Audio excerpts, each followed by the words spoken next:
Om Vakratunda Mahakaya Suryakoti Samaprabha Nirvignam Kuru Me Deva Sarvakaryeshu Sarvada Om Shri Mahaganapataye Namaha Om Shri Gurubhyo Namaha Harihi Om Sadashiva Samarambham Shankaracharya Madhyamam Asmadacharya Padyantam Vande Guru Paramparam Asmad Gurubhyo Namaha श्रुतिस्मृतिपुराणानाम् आलयं करुणालयं नमामि भगवत्पादं शङ्करं लोकशङ्करं शङ्करं शङ्कराचार्यं केशवं बादरायणं सूत्रभाष्यकृतौ वन्दे भगवन्तौ पुनः पुनः ईश्वरो गुरुरात्मेति मूर्तिभेदविभागिने व्योमवद्व्याप्तदेहाय दक्षिणामूर्तये नमः ओम श्री मेधा दक्षिणामूर्ति स्वामिने नमः।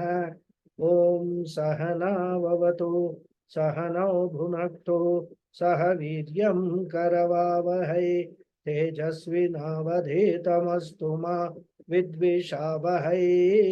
ओम शांति शांति शांति। हरि ओम श्री गुरुभ्यो नमः।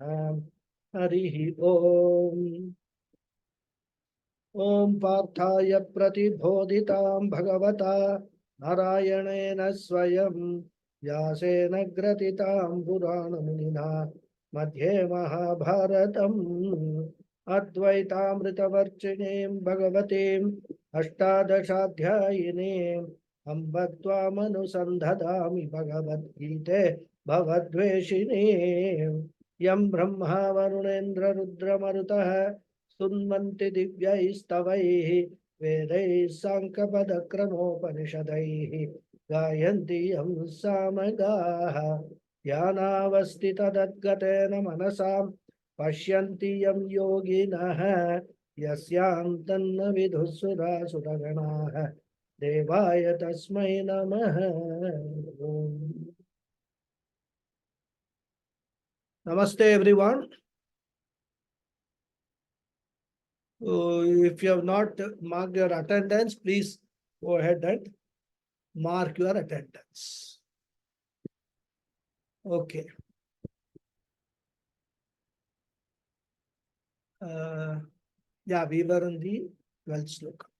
Yukta karma phalam tyaktva shantimapnoti naishtikim ayukta kama karena phale sakto nibhadyate.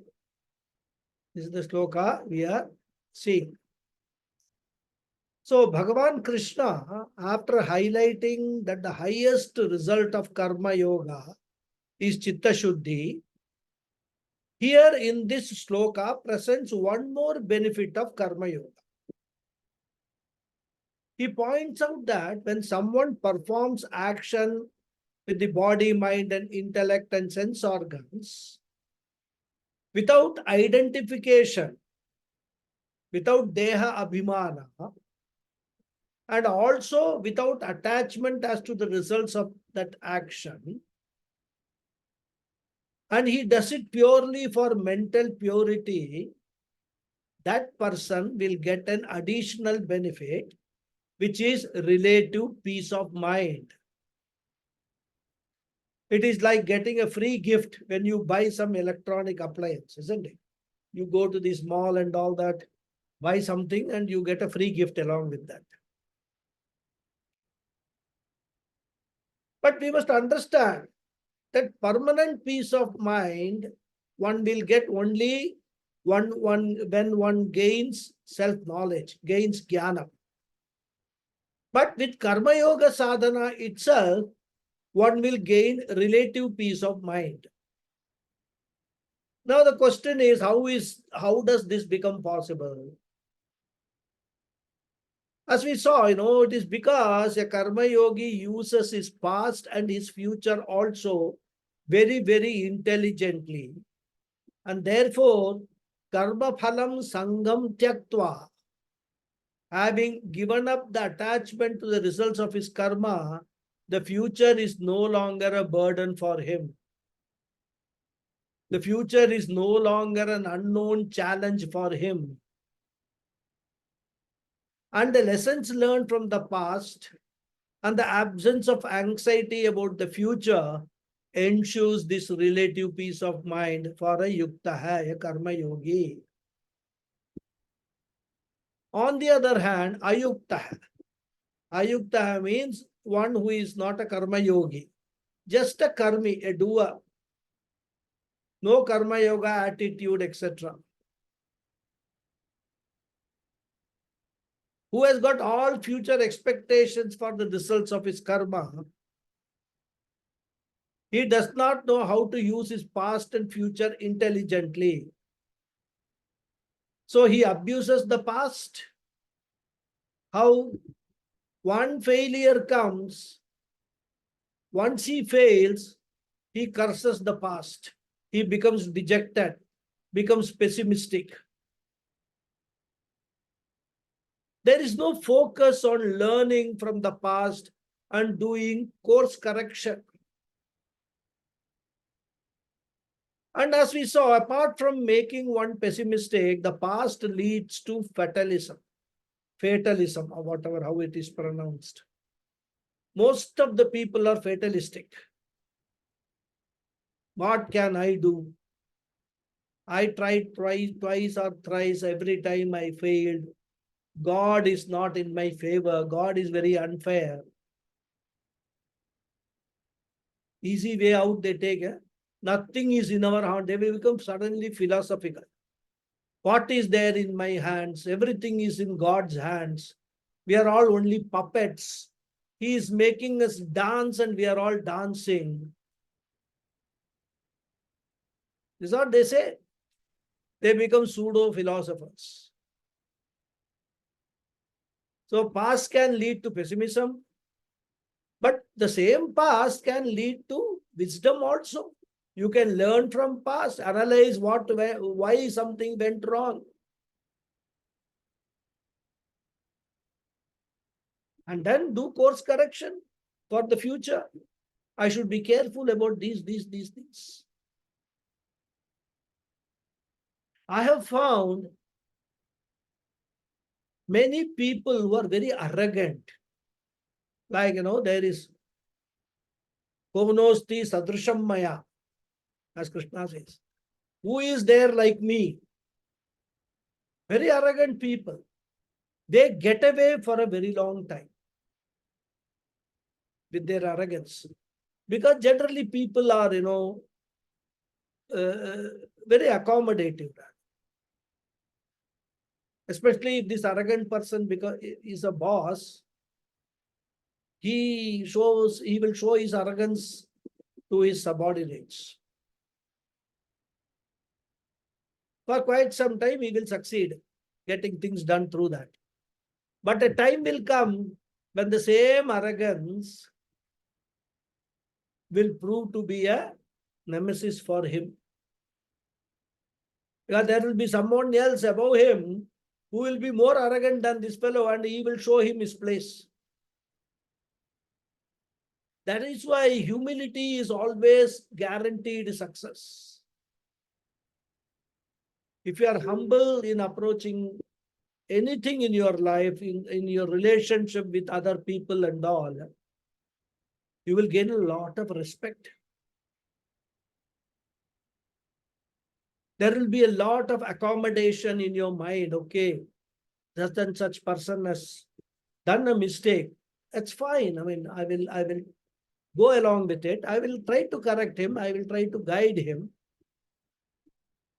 Or if I have committed a mistake, I will introspect and I will come to know where I went wrong. I'll correct myself. But an ayukta is one who has got a lot of pessimism. And not only that, lot of anxiety also about the future. And therefore, what happens to him? Krishna says, phale sakta hai. He is all the time concerned, worried about what will happen to me, what will happen to my family, what will happen to my relatives. He might have taken so many precautions, but he does not realize or he does not know that life is a series of risks. Every minute of living involves risks. Everything involves risks, including a simple act like crossing the road. With all these unruly three-wheelers, buses, not to talk of overspeeding two-wheelers. Somewhere, when you are crossing the road, somewhere they will suddenly appear and hit you. So even crossing the road is a risk. Therefore, every step being a risk, if you are going to worry about the risk, you cannot do anything. You cannot have an attitude, oh, crossing the road is a risk. Somebody may come and hit you, so I will not cross the road. That attitude is not going to work. Where you will be where you are, you will never move.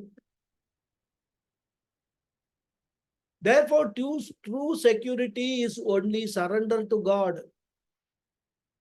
I am going to take the risk and I will leave it to God to protect me. He is the protector of all. And the God is also not going to do any favor. He is going to do only that much which I deserve.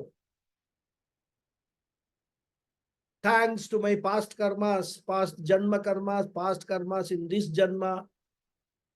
Whatever results has to come, if I have to be hit on the road unexpectedly, I can't help it. It is my own doing. I won't blame God also. But I will certainly pray and look forward to God to protect me. And that's why Krishna will tell in the 9th chapter, Ananyas chintayanto maam ye jana paryupasate tesham nityabhiyuktanam yogakshemam vahamyaham. Yogakshemam vahamyaham. Does anyone know where this is used as a corporate motto? LIC. Good. LIC, Life Insurance Corporation of India. That Yogakshemam Mahamyam is only a relative Yogakshemam. And mostly that Yogakshemam comes after death only. You take a policy and the agent will tell you that if you were to suddenly die, your family need not worry, they will get enough money. So that LIC policy is not Yogakshemam while living. Right. But the real Yogakshemam, the real security, the real insurance is Bhagavan. And Bhagavan alone. And not the local LIC. I don't mean to say that you should not take LIC policies and secure yourself, etc. But understand the limitations of everything. Understand that the only real security is Bhagavan alone. And the moment we understand that, there is a very big relaxation. And that is why when a child is going along with its parents, it is totally relaxed. It has no anxiety. Children are normally afraid of dogs. So if it sees a dog somewhere on the road, it will not become anxious. It will immediately run for protection to the parents. Because it knows parents will take care of that dog. So similarly, we are all children of God. So when we feel that there is a situation which could create anxiety, surrender yourself to the God. Bhagavan will take care. Therefore, phale sakta hai. So one who is not a karma yogi all the time is worrying about the future. What will happen? What will happen? Is always anxious. Because of what? Kamakarena. Because of the force of his desire. Because of the force of his expectations. phale sakta hai, attachment to the results of his action. And what happens to such a person? Nibhadyate. Such a person is a sansari, shackled person, a bound person. And therefore, Krishna's message to Arjuna, and of course all of us, is do not be a karmi, be a karma yogi. If you want an additional benefit of relative peace of mind. So next sloka. Sarva karmani manasa sanyasyaste sukham vashi navadvare pure dehi naiva kurvanna karayan. The Anvaya is Sanyasya sarva karmani manasa vashi dehi sukham aste navadvare pure na eva kurvan na karayan. Sanyasya, renouncing, sarva karmani, all actions, manasa, through knowledge, vashi dehi, the self-controlled person, sukham aste, remains comfortably, remains happily, navadvare pure, in the city of 9 gates, na eva kurvan, without doing any action, na karayan, and without instigating anyone to do any particular action.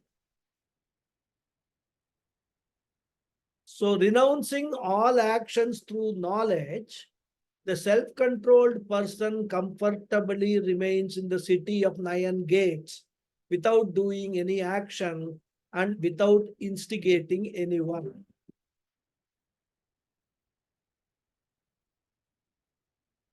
Excuse me.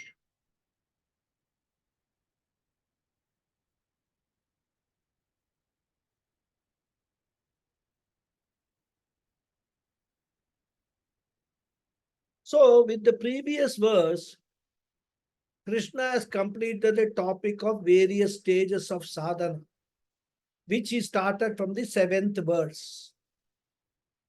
So verse 7 to 12, various stages of sadhana, which one should go through, a spiritual seeker should go through, where the emphasis was importance of karma yoga.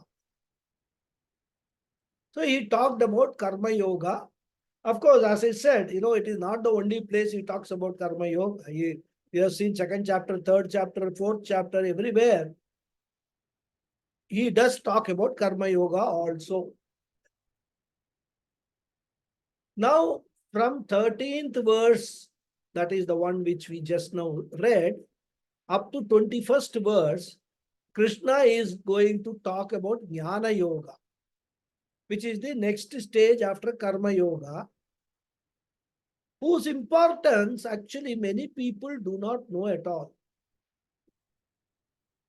Many people think that Jnana Yoga is optional. I can just be a Karma Yogi, I will get moksha. And because of that, many people do not know the importance of scriptural study. They question, what is this? Why should I study all these things? Upanishad, Bhagavad Gita, and okay, you have told me the crux of Karma Yoga. I will be a Karma Yogi. I'll get relative peace of mind. That is sufficient for me till I die. They seldom realize that this is only one phase of your entire Jivatma life. Next life, what you are going to get, you don't know. All this relative peace of mind may vanish in the next life, thanks to your past karmas.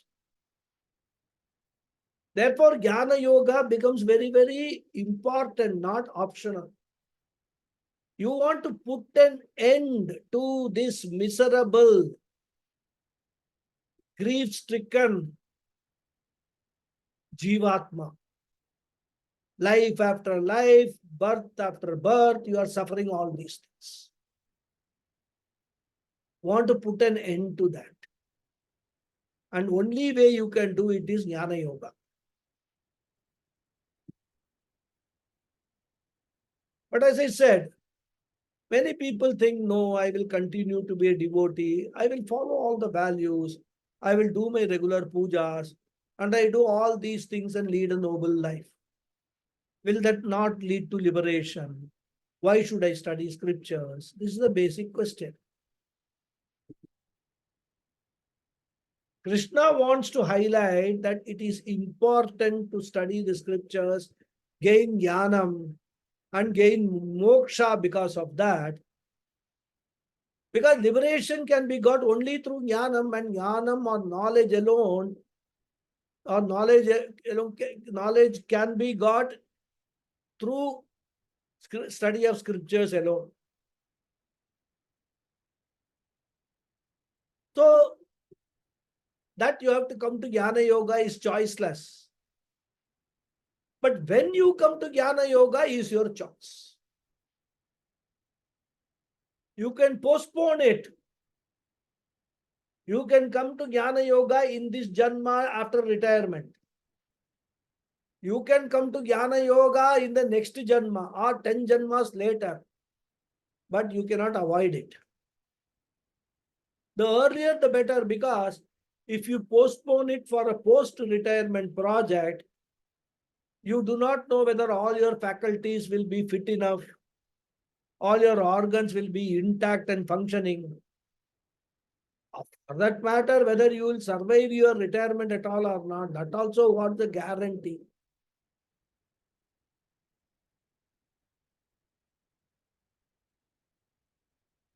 There is a very interesting story about Hiranyakashipu.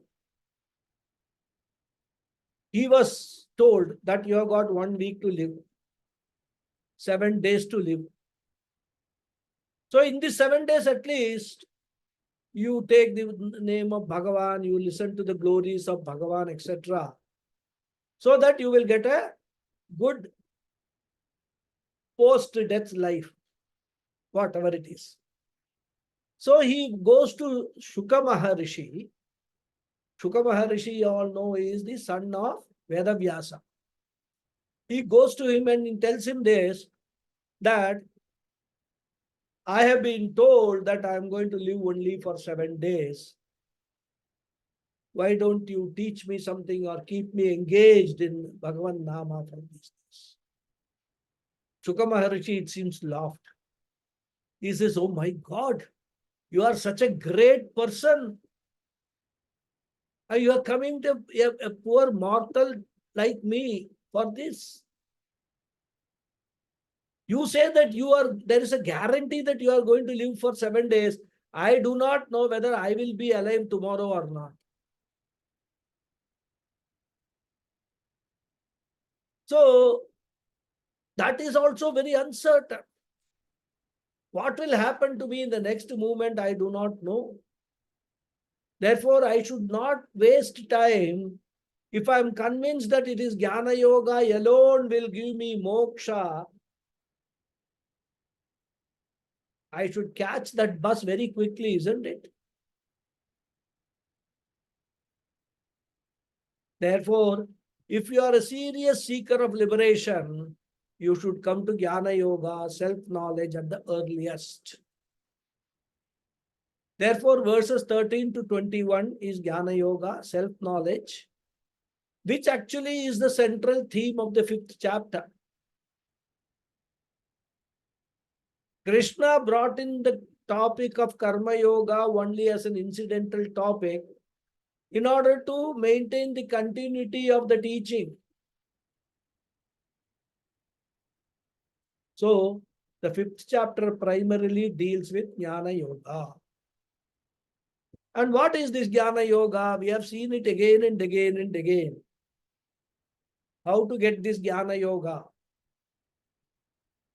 He said in the 4th chapter, Tat vidhi pranipatena pariprashnena sevaya upadekshanti te jnanam jnaninas tattvadarshinaha.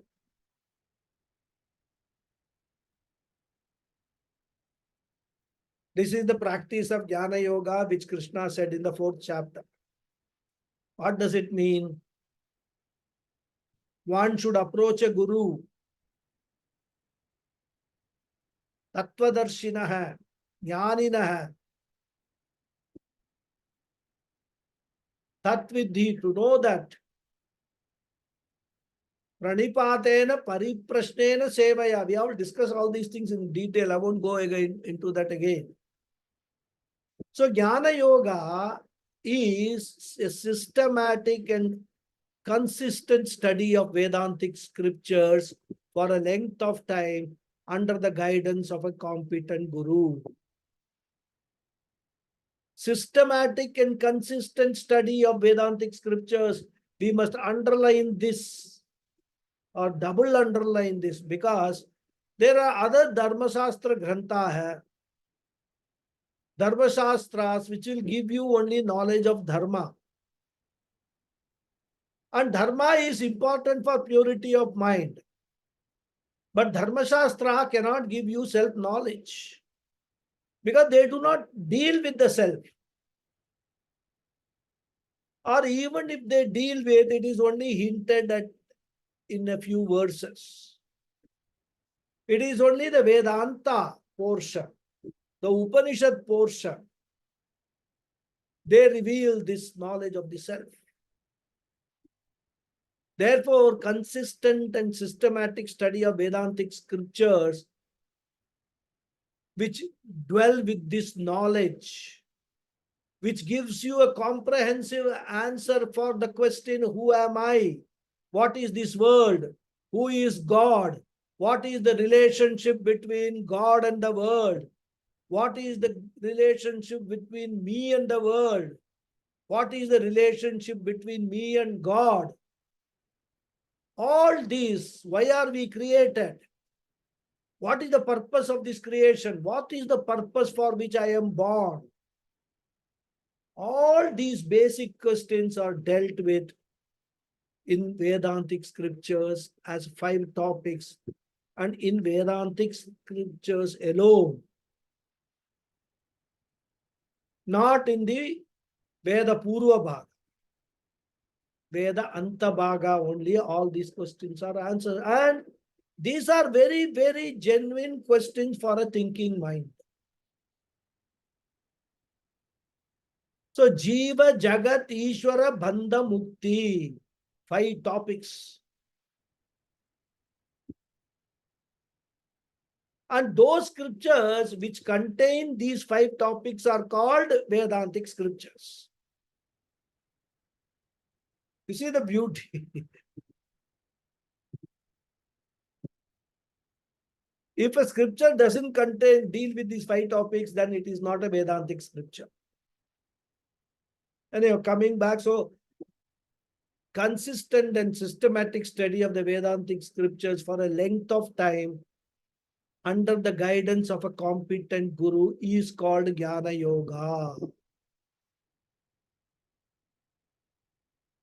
And when a person goes through this Jnana Yoga, he discovers a very, very important fact. And this fact is, as we already seen in the 2nd chapter, I am not the body, I am not the mind, but I am the consciousness who is functioning through the body. I am transacting through the body-mind complex, but I am not the body-mind complex. When the body-mind complex dies or dissolves, I do not die. Only my transactions stop. And we experience this regularly during sleep. Body-mind becomes inactive or passive. Even though, of course, we do not die in the sleep, there are similarities. Because if sleep is equal to death, nobody will go to sleep. We are not worried of sleep because we know that sleep is not the end of me. It is only the end of my transaction, that too temporarily. And since the Jnani has identified with the Atma, he does not say, I am the body, but he says, I am in the body. He does not say, I am the body, but he says, I am in the body. I am pervading the body. I am blessing this body. This body will disappear after some time, but I, who am blessing the body, will never disappear. So if I am not the body, mind, etc., then who am I? The answer is, I am the consciousness who dwells in this body, who is behind the body. The body may end, but I do not die at all. I am the pure consciousness. I am akarta and abhokta. I do not do any action at all. And therefore, what does a Jnana Yogi do? Sarva karmani manasa sanyasya. He discovers the fact that I am the actionless Atma. So all these actions a Jnani renounces by shifting his identification from the body to Atma.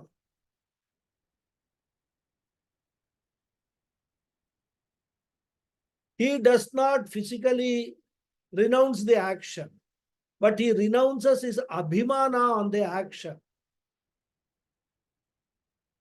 his identification with the action.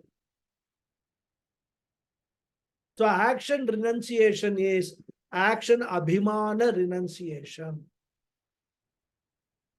And therefore, all actions are transferred to the body-mind complex. It's a shift in identification.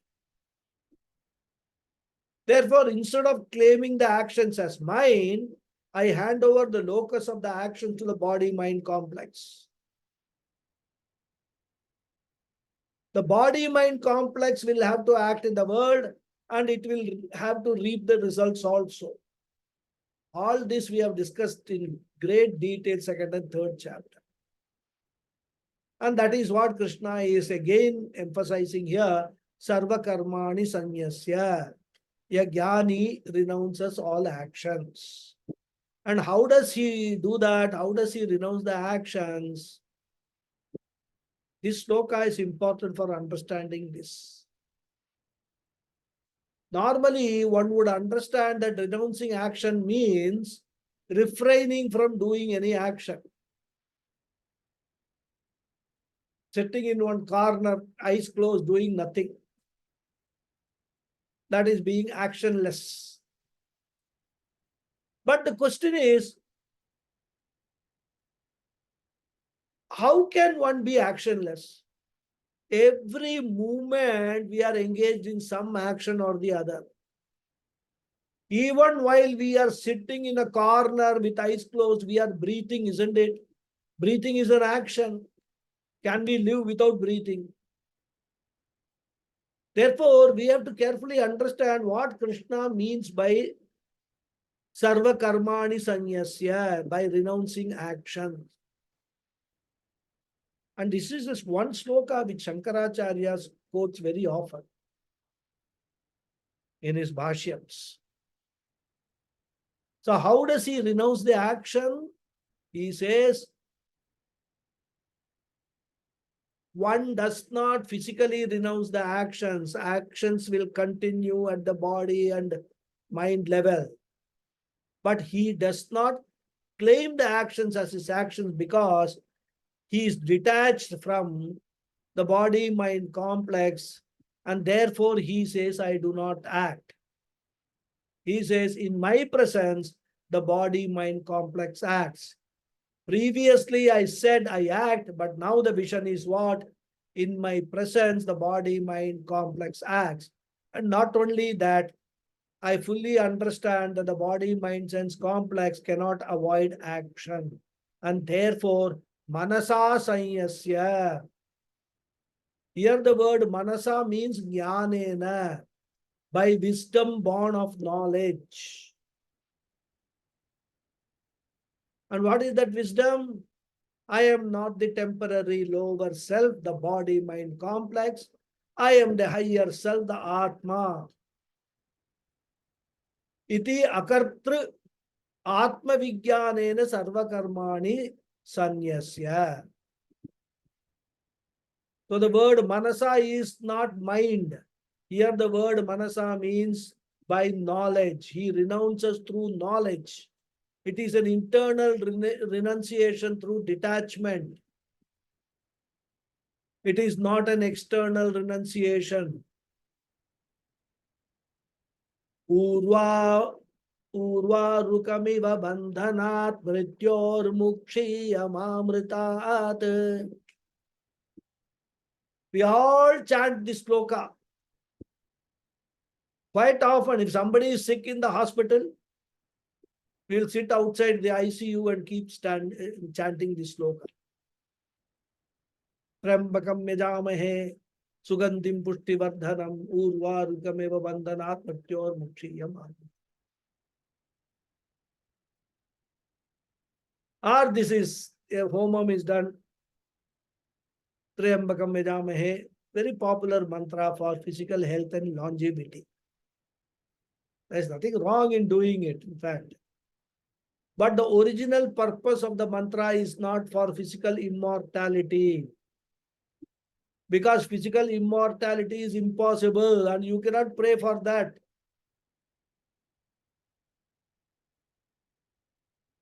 There are stories when people ask, Bhagavan, give me physical immortality. Bhagavan said, except for that, you ask anything else because physical immortality is not possible.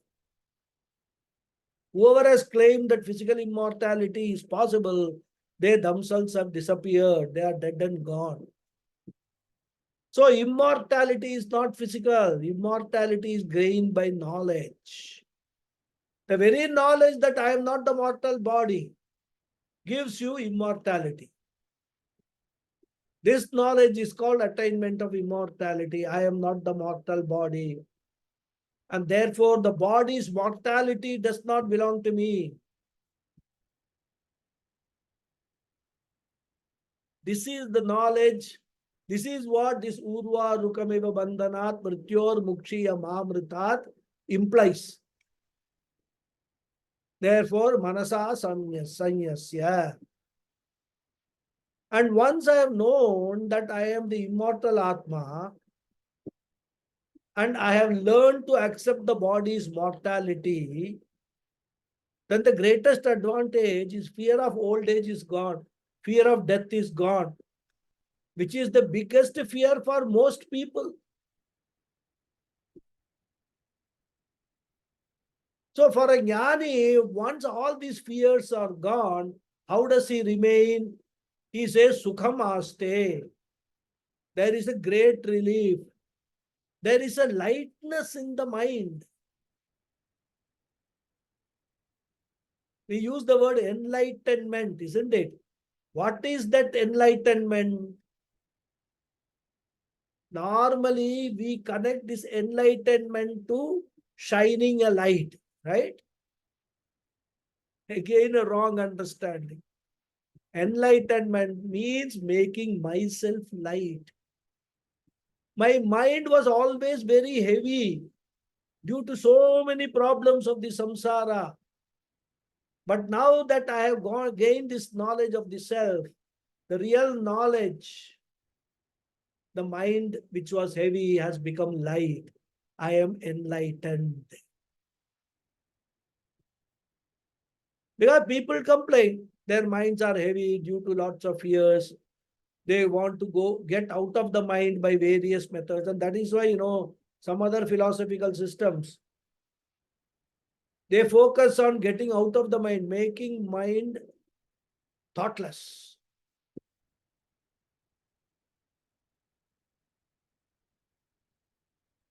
It is said in the Shastra, Ashantasya manobhara. When Shanti is not there, peace is not there, mind is bhara, it is heavy. An agitated mind is a heavy mind.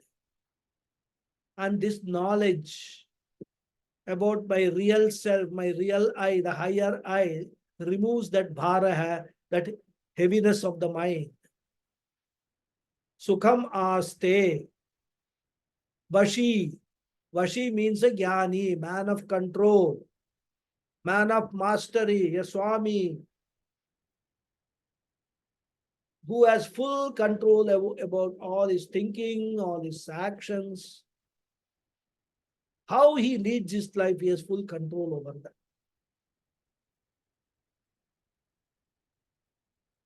As a body, I am a slave because as body, I am controlled by the external forces.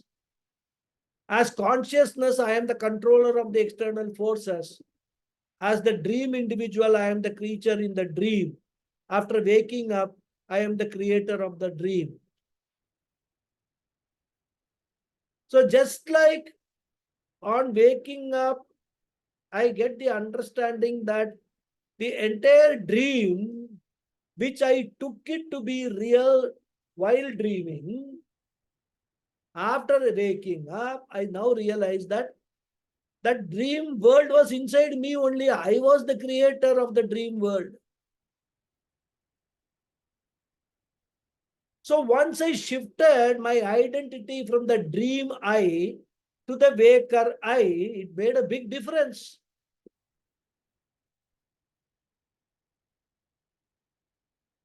I realized that the dream world was only mithya, my own making.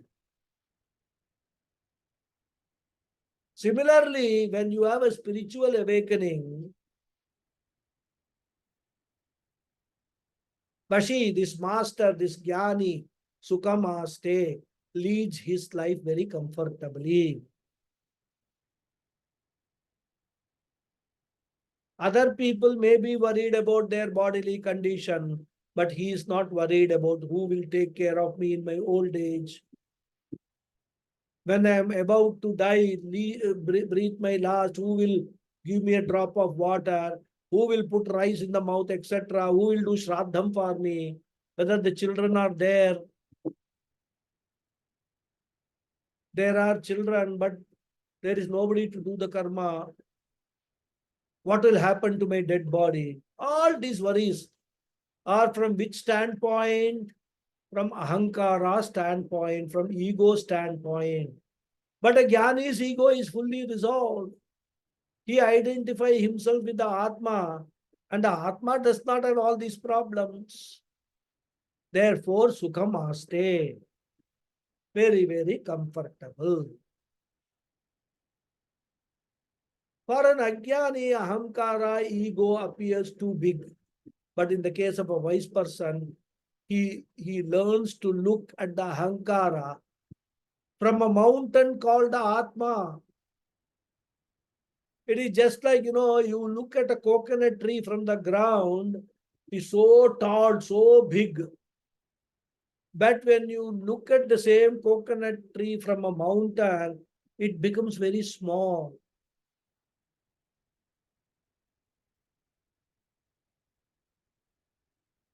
When you are there in the world, interacting with the world, so many problems, so many people, so much stress. You go on a flight of 5,000 feet high, look at the same world. No people, you can see the people, all those existing you can see, but no interaction, no tension, nothing.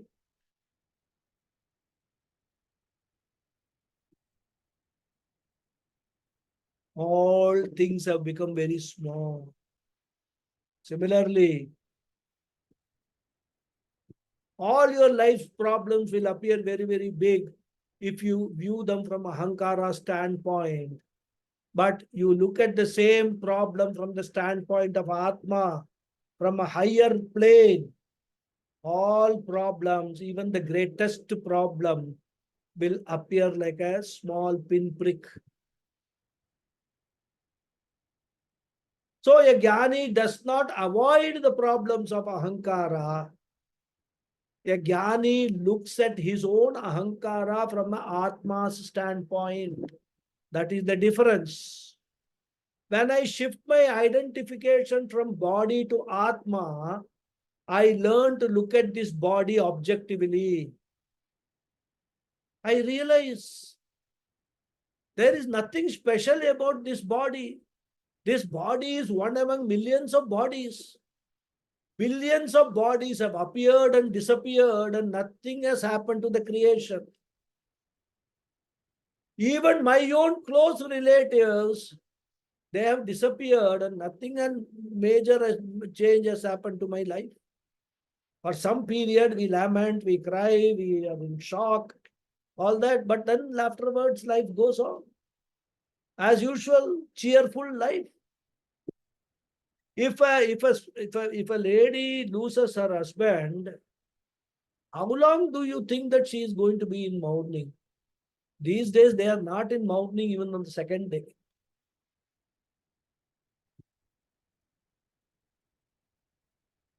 So nothing changes just because somebody has disappeared or somebody is dead. Nothing happens. It's a different thing momentarily we say, oh, what may happen to me? This person has left me like this and gone. Nothing happens. Giants have appeared and disappeared. Once upon a time in India, Indira Gandhi was the prime minister. People used to ask this question. I remember during my teenage and all. After Indira, what? I mean, the whole India will collapse. She is such a great prime minister. After her, what will happen? She passed away. She was shot dead in 1984. We are in 2024. Still, India is surviving, prospering. Everything is going on. Nothing has happened. So heavens are not going to fall if one speck of dust disappears from the earth. Therefore, the benefit of discovering the higher self is I learn to look at my ahankara objectively. And when I do that, all my karmas, punya, papa, all of them become insignificant. Just as the dream becomes insignificant after waking. Dream is very powerful when we are in the dream, but the same dream becomes insignificant once we wake up. So this is the situation of a jnani, Sukhamaste. And if you ask him, where are you? I mean, you say, I am Atma, I am consciousness, but where are you? Krishna says, gives the address, Navadware Pure. This is the place. If you want to contact me here, Navadware Pure. Puram here refers to the physical body. Technically, Puram means a small kingdom. Here, in this context, Puram means a physical body, and the outer skin is compared to the city walls, which protect the kingdom from external attack.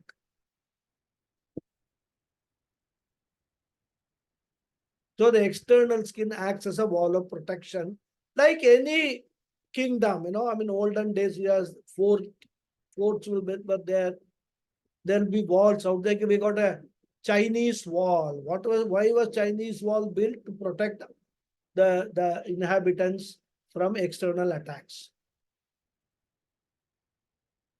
But what does that mean? You have to transact with the external world. So protection is one aspect, but your transaction is another aspect. So for that, the city walls will have gateways. Similarly, the outer skin has also got Navadvarani, 9 gateways. What are they? 7 holes are there on the face itself for interaction, isn't it? 2 eyes, 2 ears, 2 nostrils, 1 mouth. They are the input gates for Shabda, Sparsha, Rupa, Rasa, Gandha. Sound, form, smell, taste. For touch, we have got the entire outer wall, outer skin. Then there are 2 gateways down below for removal of waste from the body. The excretory holes are there. They are exit gates.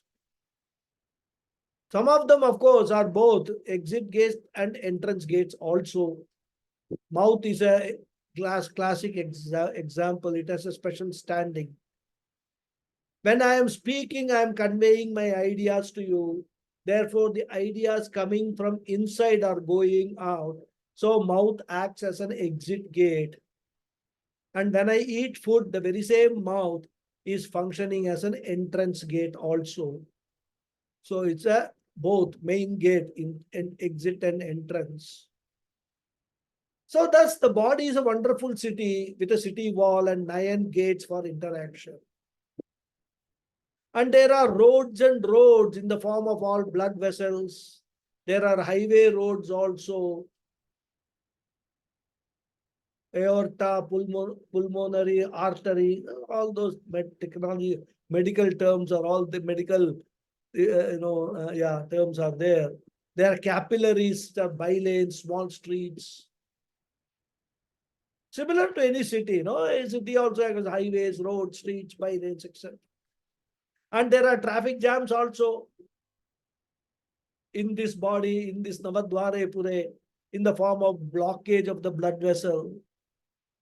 Then you have to create flyovers, do angiogram, angioplasty, bypass surgery, etc. All those things. Same, lot of similarities between a city and this body. And there are workers also, so many workers. The Pancha Pranas are considered to be workers of the body. They do all the work, digestion, circulation, reaching the oxygen to all parts of the body, reaching the food, nutrition to all the parts of the body. All that, so many workers are there. Pancha Pranas. And for this body city, who is the king? Atma is the king. As long as the Chidatma is there to bless this body city is live and active. When the blessing is not available, the body cannot survive even for a few hours. And that is why, even otherwise, king is a very, very important entity.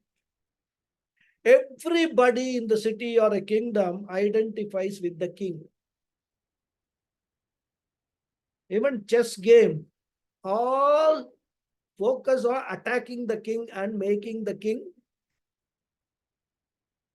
disable the king. In a war also, in a battle, where the king is leading his troops, if the king is injured or he is killed, finished, the whole troops' confidence and, the battle fervor is gone. They will all run away. Similarly, when the king, this Atma, which is there in the form of the reflection, Chidatma, as long as it is there, the body city is live and active.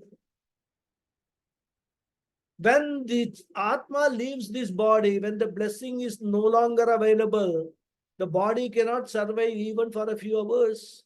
It will start decomposing, getting infested with worms, bacteria, becoming a source of infection, and it will also start emitting a foul smell.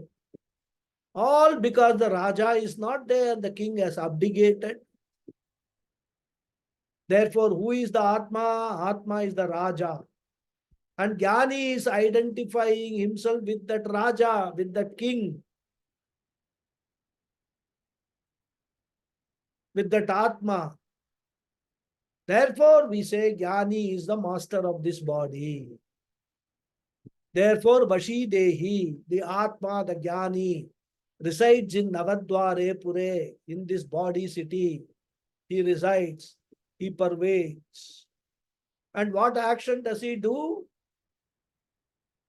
As even the body, mind, sense complex is engaged in action, he remains na eva kurvan na karayan, without involving in any action directly or indirectly, because he fully understands that he does not do any action and that in his presence, the body, mind, sense complex acts. Therefore, na eva kurvan. means not doing actions directly. Because he knows himself as Atma, the consciousness is akarta and does not do any action. He understands that all actions are going on at the level of body-mind complex. For example, in this transactional world, so many people are engaged in so many actions blessed by the light principle. Light itself does not do any action. Its job is to illumine the action, but it is not involved in the action. So it has got a Sakshi Bhava. And since the light only illumines, the light cannot get the good result of action also. It does not have the bad results of action also. In the presence of the light, a doctor may do surgery and save a person. Under the same light, another person may murder somebody else. But the light does not have the punyam of surgery. The light does not have the papam of the murderer. Both punya karma and papa karma took place in the presence of light. But light is not involved because like consciousness, light is akarta. It is only a witness to what is going on. All actions take place with the blessing of the light, but it itself is not involved in the action. Akartrutve sati prakashatvam sakshitvam. So illumining somebody or something without involvement is called Sakshi Bhava. And a Jnani remains as a Sakshi. And not only he does not do any action, Nakarayan, he does not make others also to act. Where action is twofold. One is direct action, another is indirect action. What do you mean by indirect action? Instigating another one to do action is called indirect action. The one who engages in direct action is called a karta. The one who does indirect action, who instigate others to act is called karayita, the instigator. In any criminal action, not only the doer of the crime is punished, but if there is somebody who has instigated that, the instigator will also have to face punishment. We have heard of people who act as mercenaries to carry out crimes at the behest of others, isn't it? So both the doer and the instigator are tainted by the crime. So now the question is, okay, you say Atma is Akarta. Fine, I accept that. Atma may not be doing any action by itself. But does Atma instigate someone else to do the action? If Atma is the instigator, every criminal will say, I did not do the crime. It was Atma, the instigator inside me, made me do it. Like people easily blame Bhagavan when things go wrong. As I said, they will say, we are puppets and action is done by Bhagavan, etc. There is an interesting anecdote. I will narrate that and then close the class. There was a person who was being tried in a court for murder. The charges were proved. Now this person knew that the honorable judge was a Advaita Vedantin. So he told the judge, I am Atma, who is Akarta. And Atma cannot do action. I could not have committed the murder.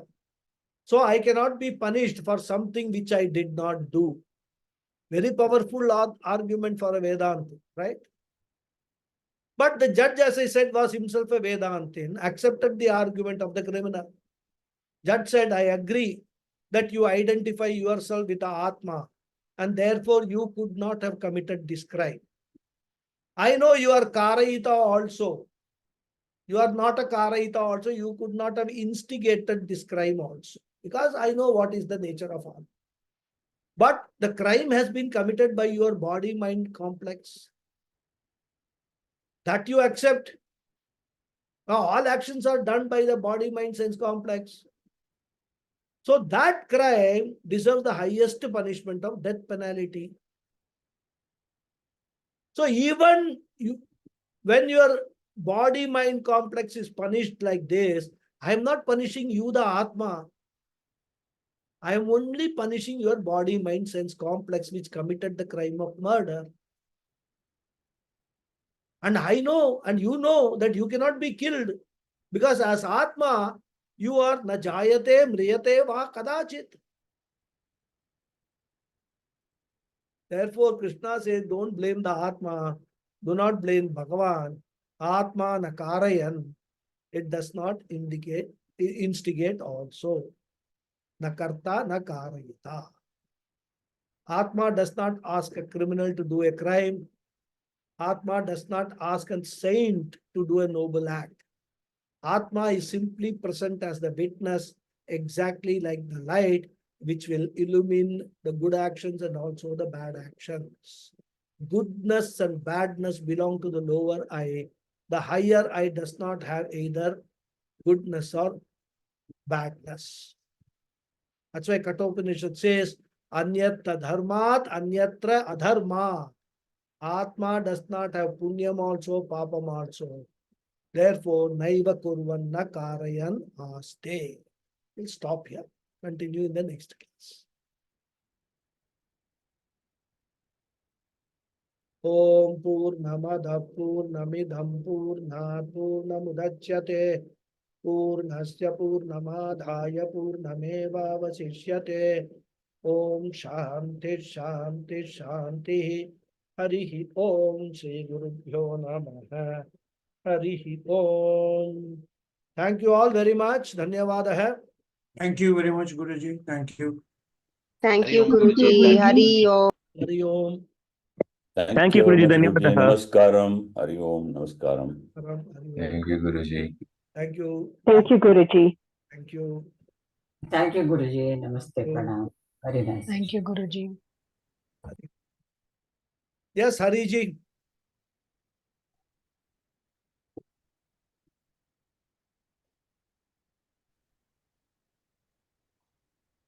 Guruji, this is a general doubt from the Sanskrit point of view. I just wanted, what is the difference? Is there any difference between these two words, Deha and Sharira? No. Sharira, another word for Deha, Sharira. That's What is the meaning of Sharira and what is the meaning of Deha? From the Sanskrit, no, both are Sanskrit. I know the Shiryate iti Sharira, it says. Shiryate means that which, gets Destroy. decays, decomposes over a period of time is called Sharira. So that is one of the ways the body is looked at, Sharira. Deha, I'll have to check the derivation of the word Deha. So, but Deha is referring to the body only. Physical body, Deha.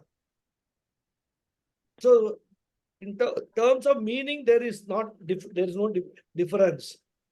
Only depending upon the sloka, normally in Vedanta scripts, in Bhagavad Gita, we see the word Dehi being used.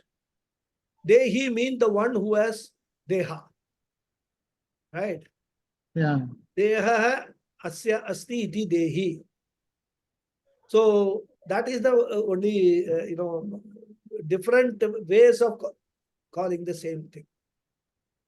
There's no Sanskrit meaning point of view, there is no difference. There are only two different words used.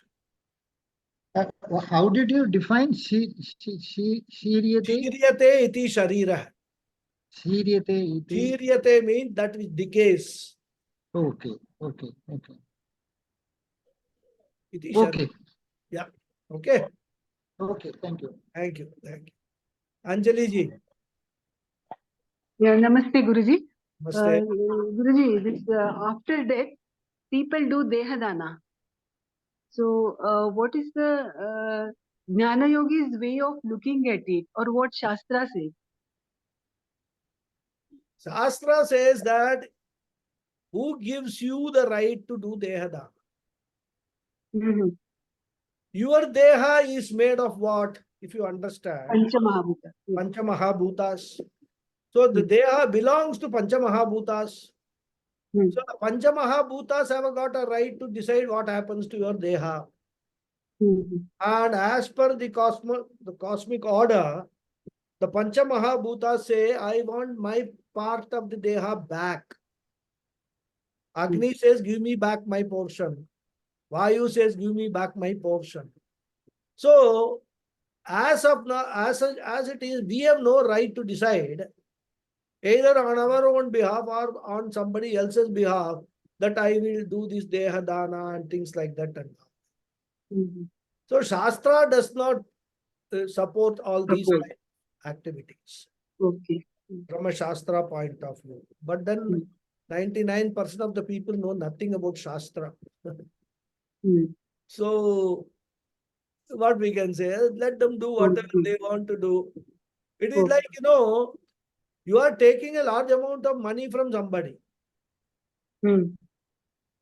And then, when the time of repayment comes, I Hmm. say that I will give this money to somebody else Hmm. without even asking you whether you can do that or not. Okay. Here, because the Panchabhutas are not there to catch hold of your throat and say, give me, they are back. We get away with it. Mhm. That's what is happening. Yeah. Okay. Okay, Guruji. Thank you. You. Yes, Lataji.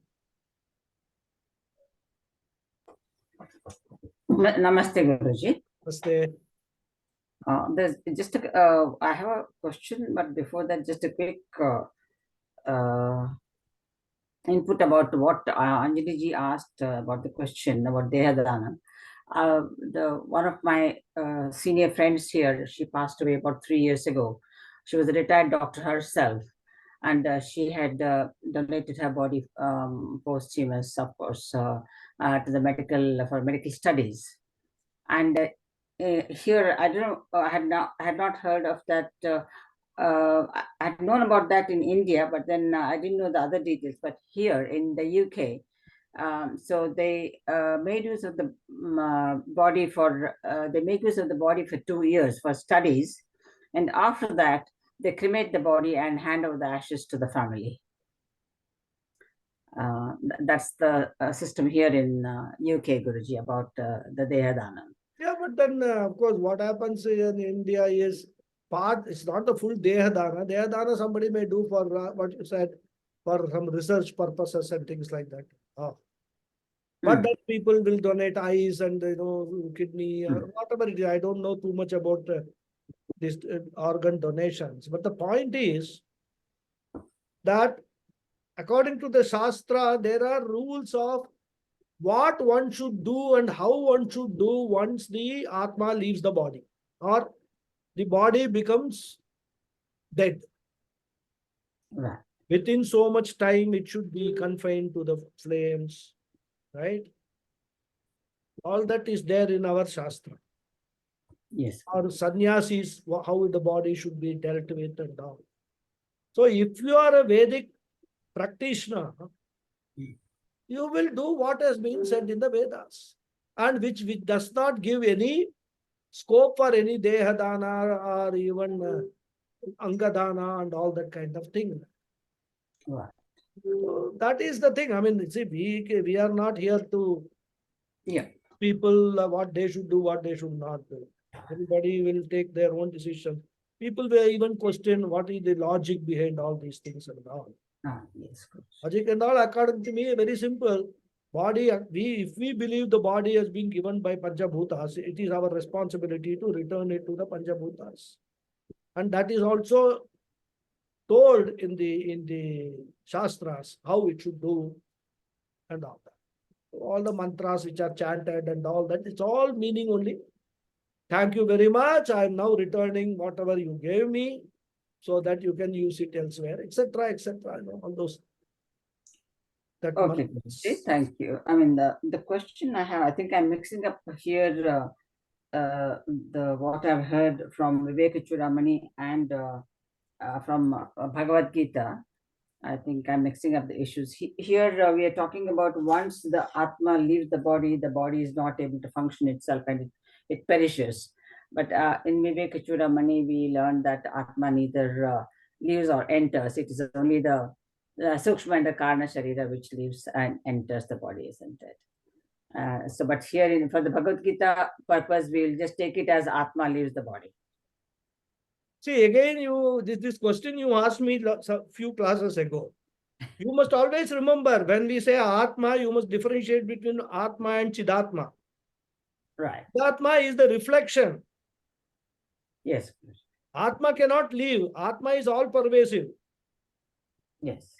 What is leaving is the reflection of that Atma in this body, mind, sense complex, which is that reflection, the light of that reflection is what is making this body, mind, sense conscious, sense complex, sentient. Okay. It is the fusing of this bulb, body, mind, bulb, fuse has gone. It is no longer able to reflect that Atma. That is what we call death. Yes. So don't confuse Atma leaving, Atma leaving, Atma. Don't get into that. If you have understood Vedanta, whenever we say, even if we say Atma leaving, what we are meaning is Chidatma leaving. That means the reflected consciousness leaving. Oh. That is how we have to understand. Extinguishment of the reflected consciousness. That is what happens. But the Atma cannot live anywhere. If you know what is Atma, Atma is there, permanent, everywhere, all pervading. That you must understand very clear. Whenever you hear Atma is leaving the body, it's just a reflected one which is that goes. But there is also another thing you must understand. The word Atma, as I think last class, this class, or sometimes I get confused where I give this. The very word Atma has got different meanings in different contexts. Yeah, yes. Vivek Chudamani, I think, I don't remember whether it was Vivek Chudamani. Here in Bhagavad Gita also more or less the same. What we are discussing in Vivek Chudamani is also more or less the same. Yeah. So, whenever, depending on the context, if the Sukshma Sharira is leaving, you refer it to as Atma, there you have to understand it is referring to the Sukshma Sharira leaving the body, Sukshma and Karna Sharira leaving the body. They have the reflecting medium. That is how we have to understand all this. Okay, Guruji. So Atma is not just one definition. Atma has got several meanings. As I said, even the body is called Atma in some context. In this itself, in Bhagavad Gita itself, we will come. Krishna refers to his body as Atma. So don't go get stuck onto words. In Vedanta, that is the worst thing. You should never you must look at a word and the context in which the word is used in the mantras or in shlokas, then interpret it. I gave you the example of pratiti. That word pratiti, if you look up at the dictionary, there are some 25-30 meanings. What meaning you will take? There are meanings which have no relationship with each other. You can't relate them. So in any context, when pratiti is used, you must know what correct the meaning and apply it. That is what it is. That's why Guru is important, as I said. Thank you very much. Okay, Hari Om. Thank you. Hari Om. Thank you. Any other question? Astiva? Okay, seems no other questions are there, so we'll continue in the next class. Thank you all very much. Hari Om. Hari Om Guruji. Thank you. Guruji. Good night. Hari Om Thank you. Guruji.